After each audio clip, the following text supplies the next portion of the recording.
we are really odd primates that somehow, some way, figured out ways to manipulate the environment around us, to collaborate and use this disproportionate horsepower we have within our heads to make the world more amenable to our survival, prosperity, and collective well-being. And a lot of my work lately has been focused on this question of, but at what cost? As we stare down a changing climate, as we look to the rise of the fourth industrial revolution, we can see that human creativity and innovation brought us many great things. We live longer than ever before. Here we are talking across the continent in more or less real time. It's freezing cold outside. I'm toasty warm. But what are the costs of those creations? So for me, it's this funny puzzle of like all the good and the bad that come with having these incredible brains that allow us to shape the world to our liking. Welcome to the Earth Mates podcast. Together, we explore how to find your path from climate anxiety to community action by asking, who are you? Because just like any relationship, that matters. So get ready to be raw and real, but also playful and silly with me, Chief Relationship Officer Amber Peoples, as we discover what's possible through the lens of the 5 Earth archetypes. Curiosity and subscription buttons highly encouraged. Welcome, my friends. Today, as we record this session, it is winter time here in the Northern Hemisphere. In fact, here in Oregon, we are getting hit with a winter storm. We get them about once a year, and normally we call them a snow apocalypse because it kind of shuts down the whole town because we're not really used to or have the infrastructure to really deal with it, except for hunkering down and making sure everything stays safe. In fact, tonight, we are preparing for some serious icy rain that we'll see what happens to power lines and pipes and all kinds of things as we prepare to hopefully stay warm and cozy and care for the things all around us that are going to be experiencing this weather in a very unique way. So wherever you are, perhaps it is at the same time of year, but you're on the Southern Hemisphere, and so you're enjoying summertime. Or perhaps you're listening to this 6 months later, and you are in the Northern Hemisphere experiencing summertime. But what I just encourage you to do is to take a moment and perhaps even close your eyes. And inside my head, I'm going to count to 5 silently while you just tune into what is it that's around you? What does the environment have to share with you if you give it a moment to listen?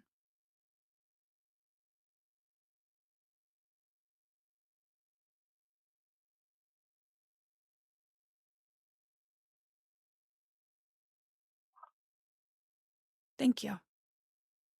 Now, I'm delighted to introduce you to our molecular type, Nathaniel Barr.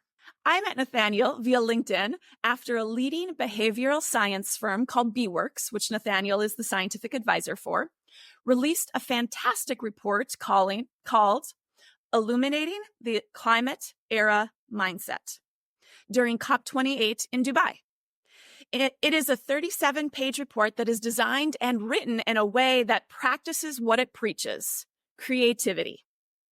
Trained in cognitive psychology and published with studies around the mechanics of thought, Nathaniel has been doing more applied work lately. So today, I'm excited to learn about his scientific mindset and how it's turned towards this climate era mindset. So welcome, Nathaniel. I'm curious what your version of the story is. Yeah, thanks for having me. And your story checks out to me. I seem to recall a message on LinkedIn where we connected over the report, and your enthusiasm about some of the findings there, and the rest is history. Here we are. Voila. And that's what's so fabulous about these ways of connection. And I often talk about technologies of belonging and connection, and instantly people often think about the ways that you and I connected, these amazing reports, these ways of sharing, LinkedIn, social media. And what I'm excited to do today is get into more of those technologies of belonging and connection that are about conversation and about tone and about connection, and to see how it is that when we have somebody with your incredible abilities to understand the science and how to break down the science corresponds with somebody like me who's often thinking in metaphors and imagining fantasy worlds in my head. And so I'm excited to see what kind of creativity we spark in that way. And so before we dive into some specific questions about the report or your impressive list of studies listed in Google Scholar, I would love to hear, what is a scientific study of creativity? I'm guessing it's quite a bit different than how I studied either method acting or picking certain colors to create a mood within a theater. So I'm wondering, how does it go over for you? Maybe if you're at a bar trying to explain it to somebody, or a party, or when you're in the thick of things, when you're working with your fellow scientists, how do you study creativity? Yeah, it's a great question. And if you'll forgive me, I'm a bit of a history buff, and I think the answer begins a few decades back, because for most of human existence, despite creativity being a thing that was all around us, no one really approached it through a scientific lens. Most of the time, if we're thinking about human ability as it relates to creativity, the word that was used and most commonly researched was intelligence. And it wasn't until around 1950 that a researcher named J.P. Guilford took an interest in this concept of creativity, specifically as a result of his experiences working with the military during World War II. And he made anecdotal observations that, we have these measurements about human ability related to intelligence, problem solving capacity, but there seems to be something missing from the equation here that's accounting for the best performers under pressure when you're facing some scenario you've never learned a solution to. And he coined this distinction between divergent and convergent thinking. Convergent thinking is the type of question you would be answering on your standard IQ test. You're given some problem and there's a finite correct answer. Whereas with divergent thinking, you have some starting point. There's a multitude of ways you could branch out, and those are going to vary in terms of their originality.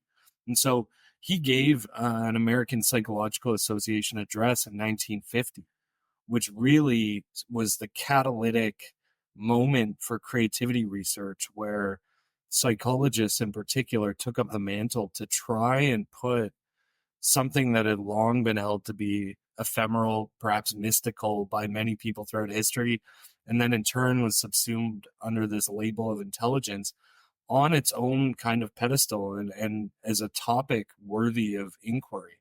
Now, for how it's studied today, there's a huge range of approaches. Um, you can find everything from granular studies looking at neural activation as you generate words that are farther apart from each other. You can find people that track using diary studies the outputs of different types of artists or scientists that are doing creative work. But I think the essence of the pursuit of studying something as tricky as creativity first is trying to decide what we even mean by creativity. That's arguably the biggest obstacle. And the most common way is something that's novel and useful. And as you can probably imagine, that subsumes a huge array of things, and how you actually translate that conceptual definition into tangible things to study opens up a whole can of worms as well. But philosophically speaking, it boils down to, okay, are we in agreement that what we're talking about is creative? And then in turn, how are we going to try and quantify something that's pretty tricky? Wow, there's so much good stuff in there. I want to ask about this idea of worthy of inquiry and this definition you used, and this idea of um, first is it, and then how do you quantify that? That's such an interesting way of viewing how to study this form of social science. And I think that's where I want to start with is this idea of the role of inquiry. I know within the scientific realm how questions are structured is such an important piece to what you do, because it forms the hypothesis, informs the methods that you use. When you have the study, you then look at, were these the right methods after all, or do we have to switch them around? But I'm curious about this idea of what I've been hearing as a term that's called good science, and within that, the role of question asking, because it is a creative process. It seems like, based on your two pieces of novel and useful, these questions fit both of those. So it is that creative process. And I'm curious for you, what is it that is that process of creating those questions that give you the launch point to continue these studies? Yeah, that's an interesting question. I think when I think about at the highest level this question of good science, I think the primary fundamental there is transparency. And that goes all the way down the line in terms of what is it you're purporting to study? How are you defining your terms? Maybe just give another example before I move on from that. Creativity is pretty complex. But think about something like happiness, right? Or trust. There's a lot of these words that we have which relate to different states of being for human beings that might mean slightly different things to different people. And further, we may disagree that some measurement we came up with as a means to index that concept is an appropriate one. Just for example, we could say the number of times I smile throughout this interview is a measure of my happiness. Maybe I'm a person who smiles when I'm nervous, right? There's debate that can be had about whether the definitions we're using, and then in turn, the way we're instantiating those definitions in some sort of quantifiable way is agreeable. So I think when we talk about good science, you need to be able to trace back the thinking of the person doing the research so you can come to agreement or disagreement on whether you're on the same page conceptually. And then from there, the transparency also comes down to sharing the way that you ask the particular questions, sharing the way that you gathered your data, sharing details of the sample that you're focusing on, sharing details about what you thought was going to happen and what you didn't think was going to happen. There's a much bigger conversation going on around the best standards for psychological science and science more broadly. But to me, the key boils down to that transparency piece, because it means anyone examining your research can take a look at it and retrace your steps and decide if they follow your story or not. Yeah, I really appreciate that honing in on transparency. I know that one of the fields that I work in is marketing, and it's so interesting how numbers and statistics will be thrown in to add legitimacy and credibility. But if you look under the hood a little bit, it's like, is that really what that was saying? And so I really appreciate that when I asked about questions, you focused really on the transparency so that you can see not only the question, but the thought process that led to that question, and then the evolution of that question through the study. And one of the things that I'm really curious to look more at as we dive into the Illuminating the Climate Era Mindset report is because it was so beautifully designed and it was so beautifully put together. And it also left a lot of literal white space on the page because the design, didn't have a bunch of, Google Scholar information to go with it, which is, has its pluses and minuses. The pluses is that more people can ingest it. And so I want to dive into this a little bit into this. I know this shift that you're mentioning about going from this more mechanical, mechanistic thought process around science to a more applied version. And I'm curious what this shift was for you and how would you define the difference and why you think it's important? Yeah. So for me, it's always been a question of both rather than or. in the sense that I think basic mechanistic research into human cognition. I'm a cognitive psychologist, so I have been trained in such a way that biases me. But the more we can understand the building blocks of the mind and use tight experimental controls to try and see the inner workings in a way that's not possible in the noisiness of the wild or the real world, whatever you want to call it, that kind of research is important. On the other hand, we don't fully apprehend the influence of all of these contextual factors until we can observe and study behavior in the real world. And then in turn, the more applied realm, there's the applied research, but then the applications of research. So there's research that's in situ that we can do where we're studying, for example, imagine we're trying to move people's behavior in a certain direction, say living more sustainably, broadly construed. You can try things, and with all the noise of the world around them, you can see what does something. The other way to go too is to look at past research and try and take learnings from that and deploy that in the world, and hope for the best. The ideal is that we can take the basic building blocks of understanding from robust areas of science, translate that into some kind of actionable thing to try out in the real world, and then measure rigorously whether what we proposed had the effect we intended. And for me, there's always this give and take between more hyper-controlled laboratory type experimentation where you can strip away all that noise, and then the examinations out in the noisier real world. And you have to find a way to find what will be called convergent validity. You want evidence from the more mechanistic studies of, for example, creative thought, but then you also want that to converge. Just as an example, imagine if the body of research that came out of laboratories around the world studying creative ideation totally didn't jive with autobiographical reports and the experiences of people working in the arts or the sciences. Just because it is counterintuitive doesn't mean it's wrong, but at the same time, I think there's this tapestry of evidence that comes together from a huge array of different types of inquiries.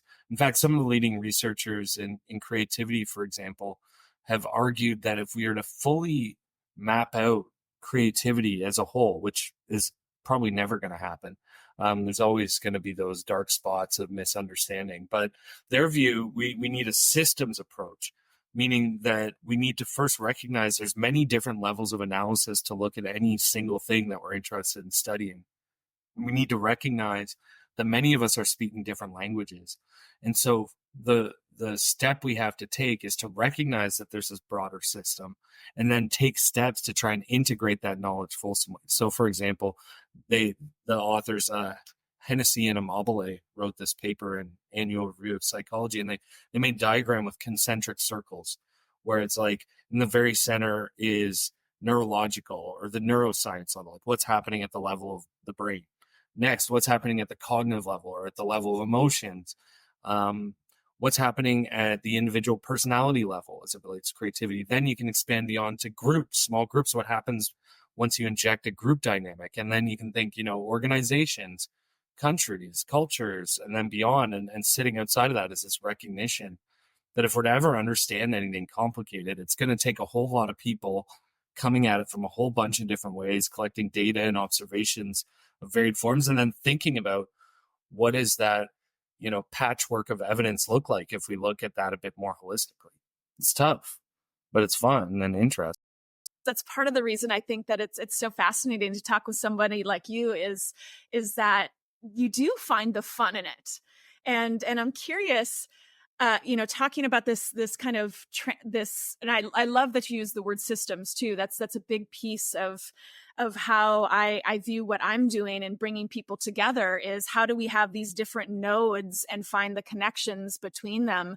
And really my understanding of systems was really influenced by physicist Fritjof Capra, who has now written like a kind of a seminal textbook on a systems view of life and works out of Berkeley, but does this online thing for community members like me twice a year, where it's, for artists and fair housing authority people and mental health professionals to really understand how do we take this systems theory and apply it to these other systems that we're working on. So I really appreciate you bringing that to the surface. And this place of kind of the ubiquitousness of creativity as it's coming together from these different angles and triangulations is, how do you feel your study of creativity reflects your real life experience of creativity?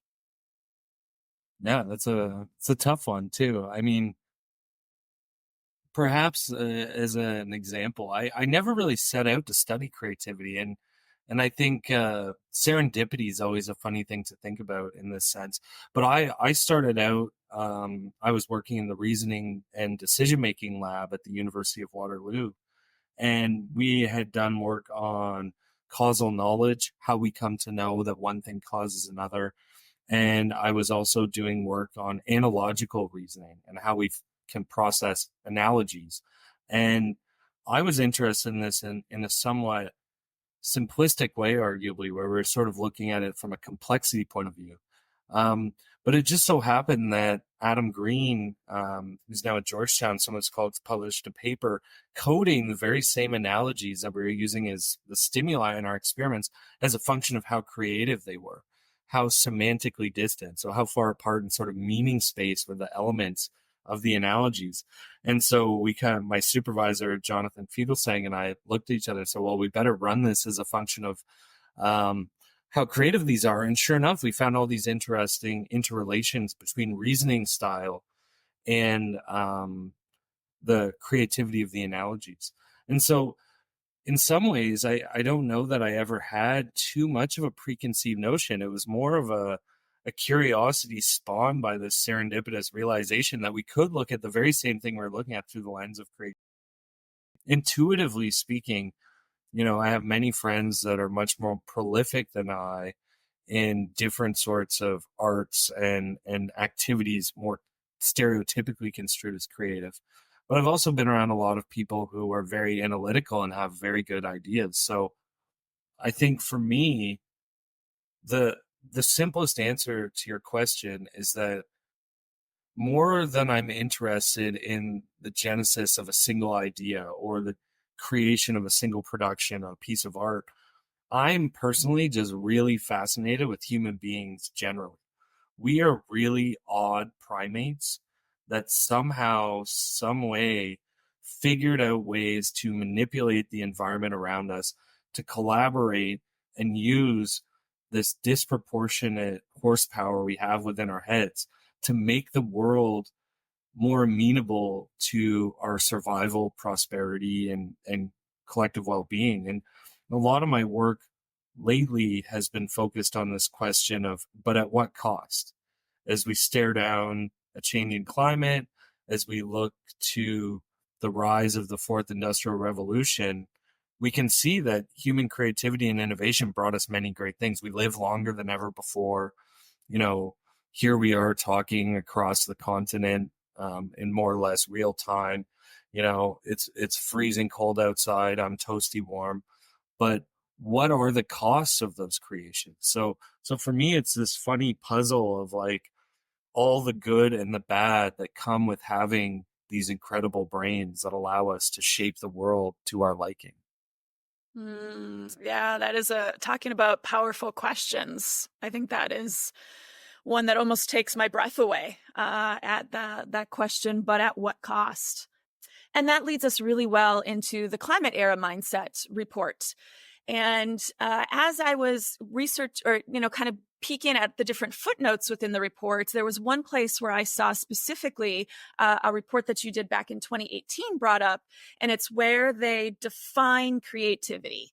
And the definition that was used in the report was, creativity includes our ability to flexibly and imaginatively approach problems, how we see connections and patterns, and identify new possibilities.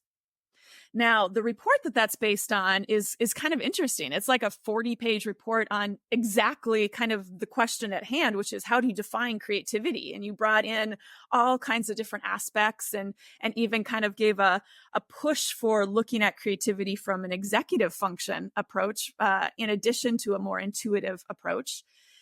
But yet what's interesting is I didn't find that quote anywhere in the report. I did a little like find and search kind of function and didn't find it. So I'm curious, when coming up with this piece, which is a definition, which we know is such a complex thing to do all on its own, how did you land on that definition of creativity for this report? Yeah, it's a good question. I think there's many different tasks and scales and questionnaires that can index different aspects of creativity. And I believe the article you're referring to was a book chapter I wrote a few years back looking at the roles of intuition and reason in the creative process. And in that article, I do spend some time talking about the different types of tasks that are most commonly used to approach the study of creativity from a cognitive perspective. That's why we cited it. And included there is some of the work on distinct connections. That is, creativity sometimes is quantified as this capacity to bridge this distance between ideas that are not superficially similar, generating many possibilities. And so where we landed in the B Works research report was almost a reverse engineering of what were the questions of consequence. So we asked a whole host of different questions around creativity as it relates to individual behaviors, as well as how they found creativity was manifest within their organizations and teams. So based on the particular combination of measures we put together, we thought that was a pretty good summary of what we were talking about. And further, where we were primarily interested was connecting the dots between creativity as measured by a number of things, including like creative self-efficacy, how confident are you in your creativity, back to one of the most pressing, if not the most pressing issues facing society today. So there was a desire to find the sorts of ways of looking at creativity that we hypothesized would be interconnected with both optimism for humanity in the face of climate crisis and an orientation to action. That is, are you willing and able and hopeful in the quest to help mitigate some of these negative consequences that have come about in many ways as a function of our own creativity? Yeah, that's super interesting, and that is kind of grounds me in a deeper question that I had about the report is what drives action, especially when in an era where the question that I often hear and I feel really driven to try to address is kind of a defeatist question, which is, well, what can I do? And maybe there's some answers that, that move the needle a little bit and make us feel good, like bringing our own bags to the grocery store and things like that.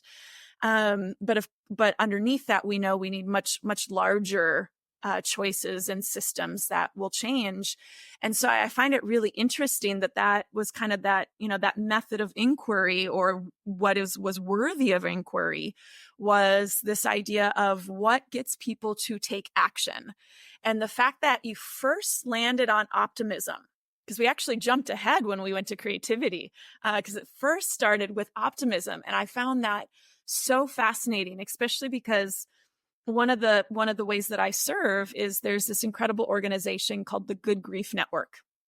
And they've actually developed a 10-step process, kind of a peer support group experience, to help people go from this place of anxiety and almost frozen kind of dorsal vagal nerve state to a place of, oh, I can imagine again and I can take action again. And it's this really interesting process that we take people through. And one of the things that during that facilitation process that we really looked a lot at was hope. And honestly, most of us, when we started, really didn't like that word. We were actually like it kind of gave us the heebie-jeebies, because I think we thought of it in a very Pollyanna way. And part of the gift of going through this process is they really showed us interesting new insights we have around hope, around critical and radical hope. And so I'm curious about this idea of optimism being the key driver to move action forward. And you mentioned hope as well. How did that come up out of the study? And we'll talk about its link to creativity in the next question, but I'm first curious about how that arose within the data and the surveys that you did.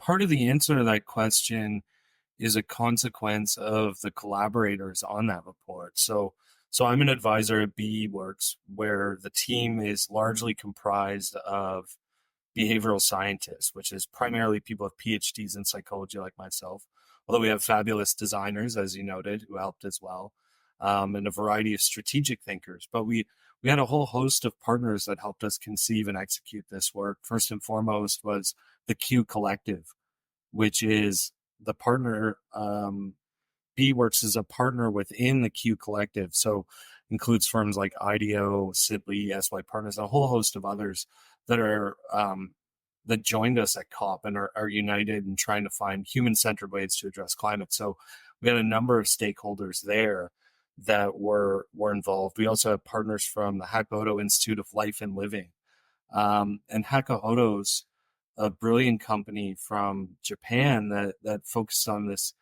idea of the Seikatsu Sha, which is that rather than look at people as consumers, we must look at them as whole beings. So very much attuned to understanding the broader elements of human experience when thinking about these challenges. And we also had the help of Futera, who is a sustainability agency who is noted for their incredible orientation to optimism. For example, they had a campaign, Make the Anthropocene Awesome. And I would say that particular collection of measures and questions that we had was the brainchild of a lot of really interesting discussions amongst people of very different professional backgrounds, areas of expertise. And through conversation, collaboration, we started to think along these lines, both for the sake of discovery, but also, if these hypotheses did happen to follow through, what sort of findings would be inspirational to the types of people convening at the world's largest climate change conference. So that's one thing about research is you ask things for the sake of discovery, but you can also think about what sort of discovery would be interesting to who. And that doesn't necessarily change anything about how you do the work, but rather the sort of conversation you hope to emerge from it. As an example, we might have found it could have went the other way. This is the beauty of empirical inquiry. Could have gone the other way. The people who were super pessimistic wanted to get to work immediately because they were like, if we don't start cracking into this, we're screwed. Like, let's roll up our sleeves and get to action. But it wasn't that way. And I think there's good reason to believe that would have been the case, but a hypothesis is simply that. But the short answer after my long rambling one is, that was a confluence of many minds from many different countries around the world that were trying to think about, what is likely to be found in such a study and what sort of research really matters in this time. Because so many people, I think, are looking purely to policy or purely to some sort of long shot, moonshot technological advance to save us. But part of the narrative for us is that this is a human problem, and it's one that's going to require the very best of the human mind, creativity, hope, collective action to navigate through. Yeah. That's really powerful to kind of once again show some transparency of all the different elements that came together to bring this study together. And I don't know if the term bias is correct, but I thought that was a really interesting thing that you brought up around who is this report for? Because that's another, I think really important part of creativity as well. I know it's once again, talking about from a marketing lens, we do it all the time. And so I think that's a really important, qualifier, is that when you're going to COP, and this is a part of the report that, is interesting, is that it's really geared towards how can you have places where people work make a difference in the climate change that we're going through.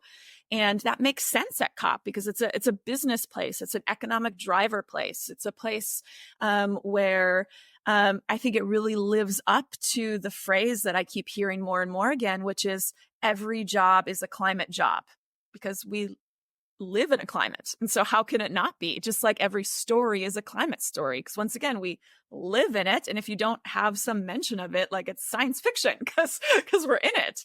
And so I think that's a really interesting point of view that came together to bring optimism to the surface.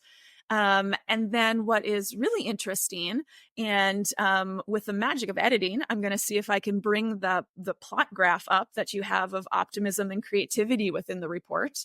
How that was a direct line that could be plotted, that more optimism included more creativity. And that's how we kind of landed here in this conversation today we've been having about creativity, is because of that. Would you call that a correlation? Would you call that a causation? Would you call that, within your world, what verb would you use to describe how that came to be? And then how did it come to be? If you're asking me as a reader of this report to take that leap to go, okay, I see this. I feel convinced enough to experiment with this. How did that end up getting reached within all the different inputs from these organizations? Yeah. So this was a correlational study. So as researchers, you have to be a bit careful about what you claim on the other side of this. You can have your hunches about the way things go, but given that the findings are correlational, we can't be sure whether being more creative causes you to be optimistic. You don't know if being more optimistic causes you to be more creative, or is there some third variable that maybe we're not measuring that's causing an increase and decrease in both. So correlational studies, really what you do is you ask people a bunch of different types of questions or have them do a variety of different sorts of activities.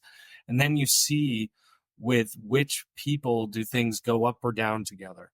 So in this case, you take we measure both general optimism as well as climate optimism. And in both cases, you find that as people are higher in optimism, they also are higher in creativity relative to others. So those that score lower on general or climate optimism happen to be lower in creativity is measured.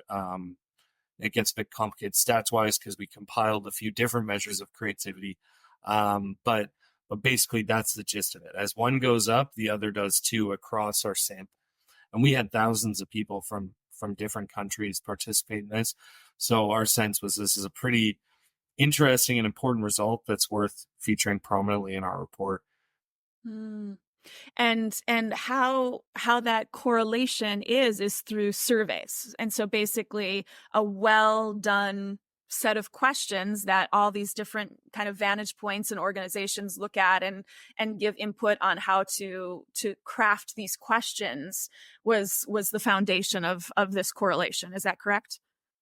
Yeah. And then if you look later in the report, we make prescriptions where organizational leaders might have the chance to figure out causality. Because when you think about experiments where you hold a bunch of stuff constant and you change something, you can get a better sense if you're changing one thing, if the other goes up. And in particular, we talked about the various ways that the research has shown by which you can enhance the creative potential of people.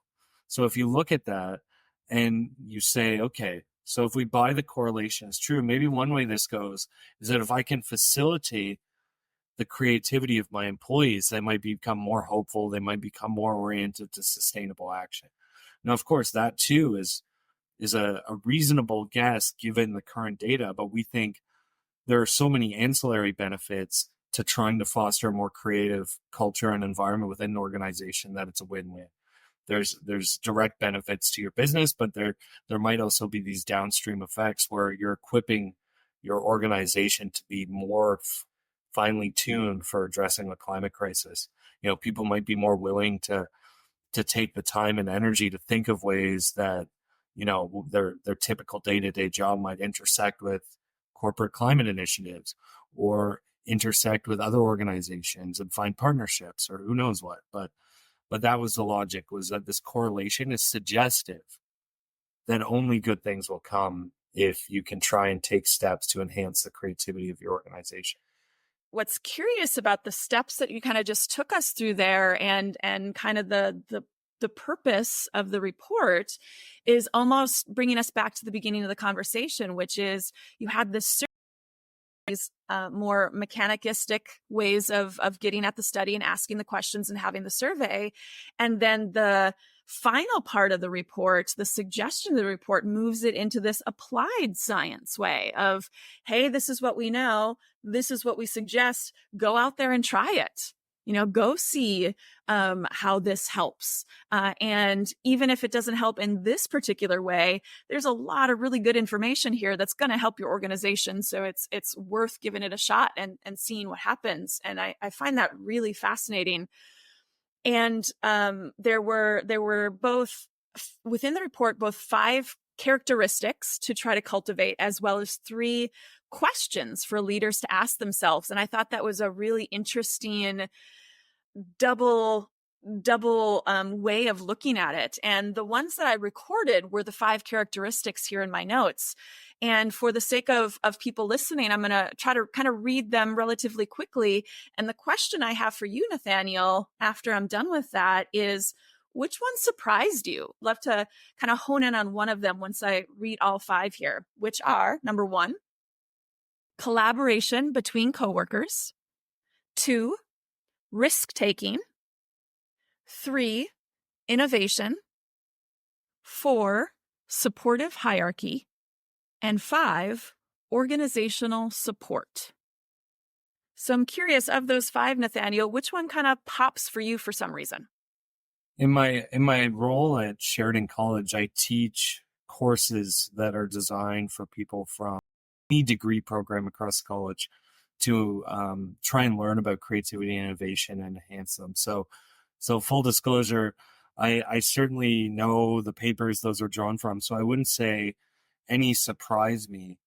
I think what's been interesting is thinking about which ones might be seen as organizational leaders as the ones they should probably focus on.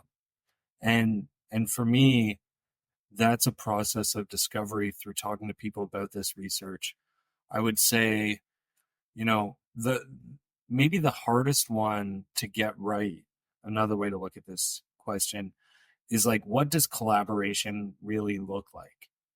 It's incredibly complex just to understand how an individual solves a problem, but it gets compoundingly more complicated when you start to think about integration, not just of a couple of individuals together, but then you make the complication. For example, you said you come from a marketing background, like marketing needs strategy, or marketing needs operations, or marketing needs whoever. And then you can compound that even more when you start thinking about organizational collaborations.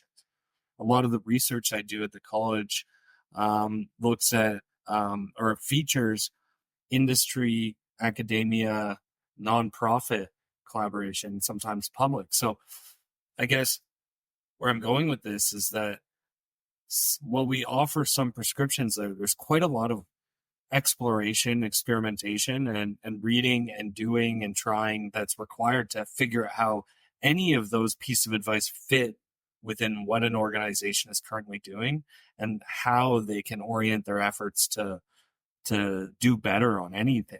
So as usual, I'm staggered by the complexity of the systems that we as humans create, and there's nothing easy out there for us to do. Everything is couched in uncertainty, complexity, and quite frankly, mystery still, because we can run as many studies as we want, but the world keeps changing and we need to keep gathering new observations to learn and then try something and measure again.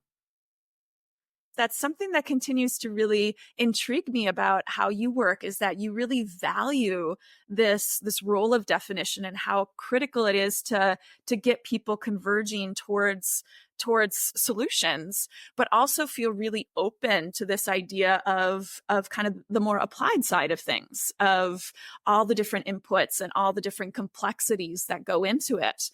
And it really highlights just this overall, I guess you could say, superpower that I've really been enjoying talking with you about, to probe into the details and have deep analysis and be open to discovery.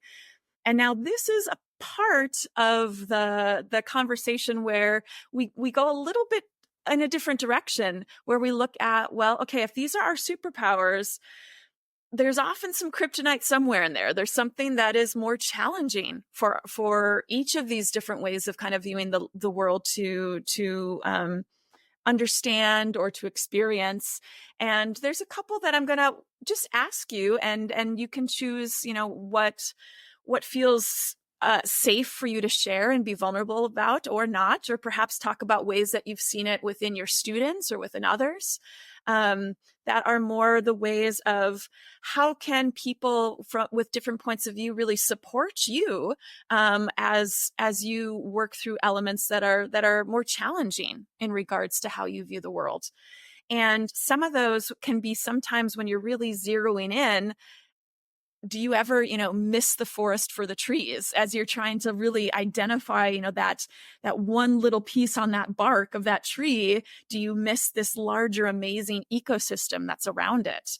Or is there almost the sense of this superpower that you have almost gives you permission to dominate the world, because you're like, I have this thing and it's going to be incredible, and it's going to be irrefutable, and it's going to be the answer that dominates it all. Or one of the things that I have found that I'd be super curious to hear what you have to say about is, when I talk about these different types, I never use the word creativity purposefully, because I think all of them are creative. I often talk about, how do we feel like we belong or feel like we can connect with others? But one of the things that I have found with people that are more scientifically minded and inquiry minded is that when I talk about this, they actually get mad at me, thinking that I'm accusing them of not being creative. And I'm like, whoa, where did you get that from? I didn't say that at all. And so I'm curious if any of those things that I've kind of purposely added some character as I describe them, but do you feel like there's any truth to any of those? There's a couple things that come to mind for me. I think within collaborative teams that are taking a more scientific lens of the world, it's good to have a mixture of people that are more granular and those that are more interested in the big picture. I'm actually probably much further on the spectrum of looking at the forest rather than the trees. And I have some great collaborations where I have friends that are very adept with things like the statistics and extremely tight on the research methodologies, and make sure I wouldn't ever misstep, because if you start thinking too big, you can subject yourself to making mistakes where your inferences can't be as tight as you'd like. And then part of the game is thinking about, well, what is a reasonable inference given this more micro observation about the world? And so that's something I've always enjoyed. But I am very much of the belief that definitional clarity is essential for the world broadly.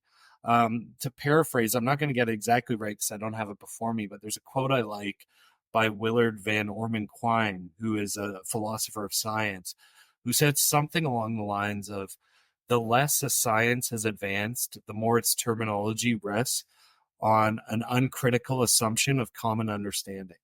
Something like that.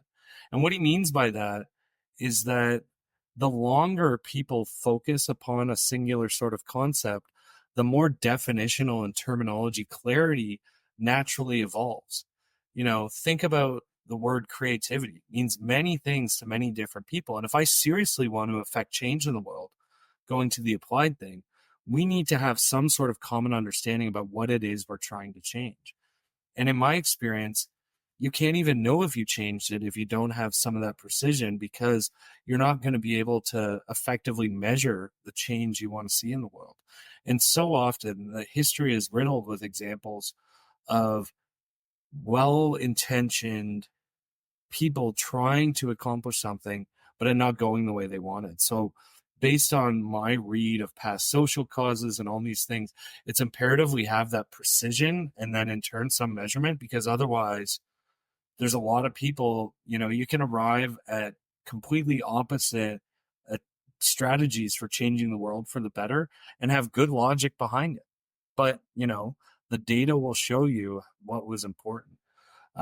So for me, I think most things entail some sort of trade-off.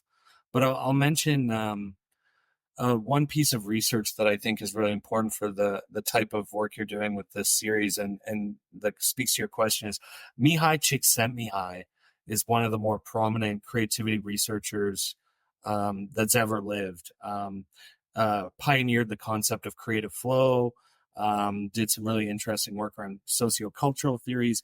But I was really fascinated. In one of his books, he looks at, I believe it was 91 eminent creators. These are people that had huge influence on the world. And he dissected many of their characteristics as a consequence of what he's learned through decades of research on the creative mind. And what he thought was, rather than creative people tend to have this sort of trait or this sort of attribute or this sort of way of being, in his experience, the most creative people on earth are a multitude, meaning that they can embody in different instances and at different times as needed, can embody the polar opposite sort of thing. So he's saying, whereas your average person is more like this or more like that, he's saying that creative people have this incredible fluidity. So as an example, he talks about the need to be simultaneously both conservative and rebellious. You need to be conservative enough that you can embed in your mind enough of established society that you know what's going on, and you can be rebellious enough then to reject parts of it and make a leap. You need to be both humble and proud. You need to be, extroverted and introverted. You need to be willing to disappear and do the work, but you also need to care to tell people about it if it's going to have a meaningful difference.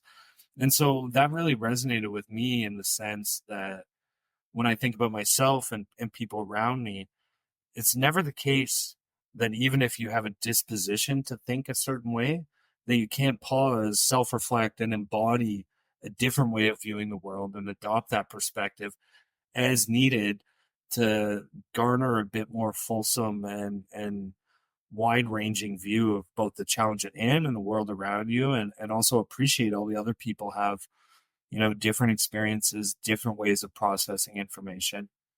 And in some, I think we have to embody the best of everyone we meet in ourselves in some small way, but we also have to work together.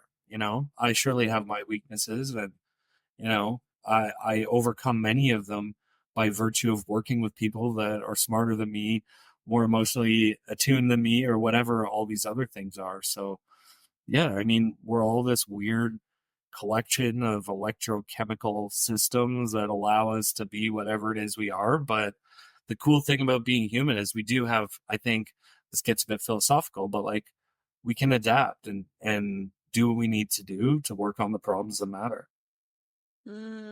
Yeah, I really love that, and that is a key piece of this work that I'm working on, which is, it is starting with that defeatist question, which is, what can I do?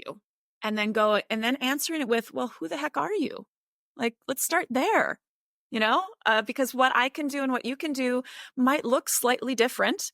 And then once we kind of figure out how to roll with that, how do we open up to more and more ways of being? And that might be, as you're saying, other people that we can really lean on that have strengths in certain areas that we don't have. And then can we build that muscle within ourselves? And I think that is a really illuminating way of looking at creativity, is across this spectrum, and is actually the next evolution of the work that I'm doing, where there's the structure of the survey that I'm creating is going to eventually give people a pie chart that says, like, you have kind of this percentage here and this percentage here and this percentage here, and how does that show up within you? And so I think that's a really key piece that is so wonderful to hear, is within like the foundation of the studies that you're doing around creativity. And that leads me to the last two questions we have, because the hour has flown by. Thank you so much, Nathaniel, for such an engaging conversation. And my last two questions, the first one is going to directly tie in. You walked right into it, so thank you so much. The last one will be a bit of a twist. And so for this second to the last one, the penultimate one, as I love to be able to say, is when you look at relationships, how do you think of them in a reciprocal way? This could be human to human. This could be human to climate. It could be human to a plant. It could be water to air. But when we look at relationships as a whole, how do you view them in this reciprocal way, which seems to fit in really well with what you're talking about being able to be fluid throughout a spectrum of things? Huge question. Part of my answer is informed by the fact, I played many different roles and many different aspects of my life. I'm a husband, I'm a father to 3 kids, and I guess maybe to my 2 dogs. I'm a coworker to people at the college. I'm an instructor to the students at BE Works. I'm an advisor in my personal life. I'm, I guess, many different things to many different people. And I think that's an essential thing we all have to realize, is that we fit into the world in not just one way, but in many diverse and sometimes intersecting and sometimes independent ways.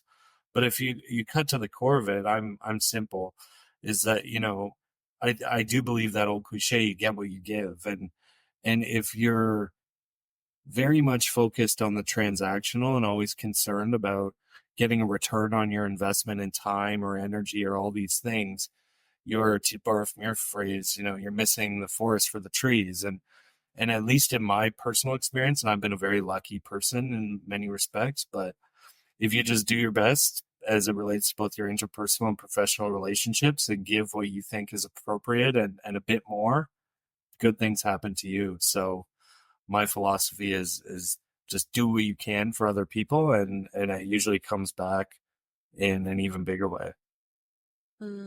Thank you for that. Yeah, that's an interesting contrast to what you said before, which is, within this world of valuing measurement, part of what you see within a reciprocal relationship is perhaps letting that desire kind of calm itself, perhaps, or maybe even not be the focus as much in regards to relationships. And so I appreciate that dynamicism of answering that question and thinking kind of outside the box there for it. So thank you.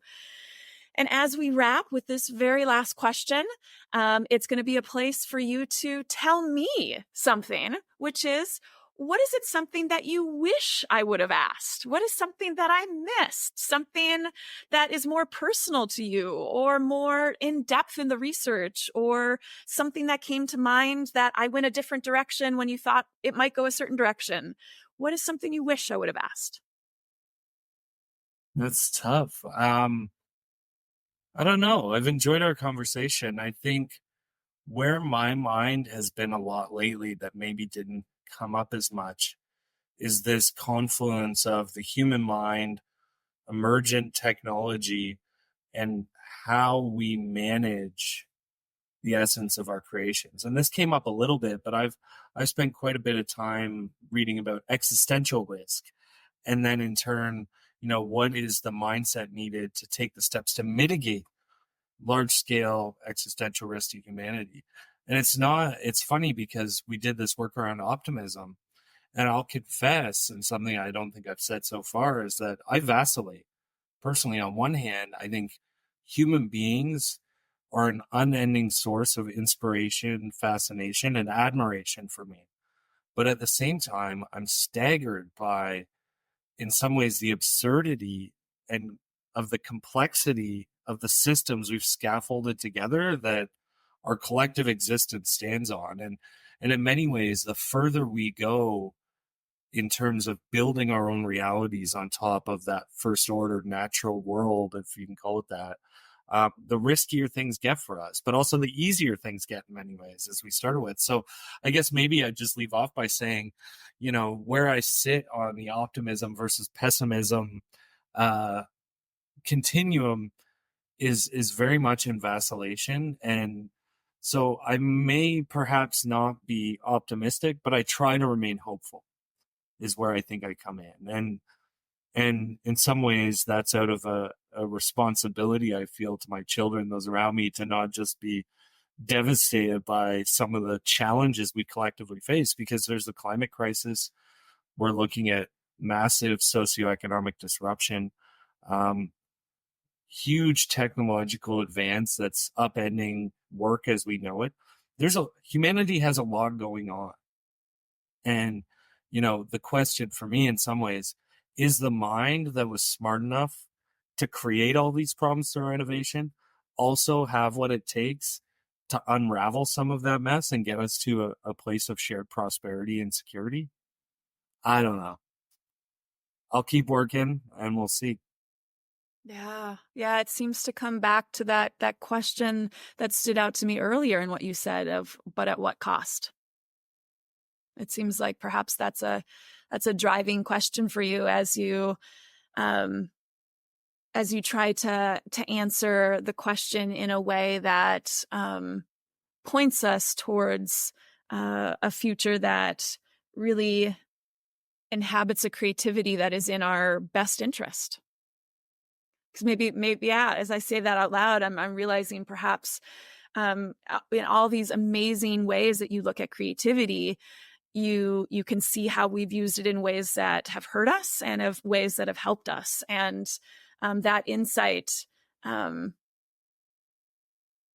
faces you with the reality of both and puts you in the middle of that. And so thank you so much for the work that you do that puts you in that place, and the tenacity and the drive and those 3 wonderful kids that you have that help can keep you engaged and interested in continuing to find these ways to be supportive, like working on the Climate Era Mindset report. So thank you so much for you being you and being willing to share with us today.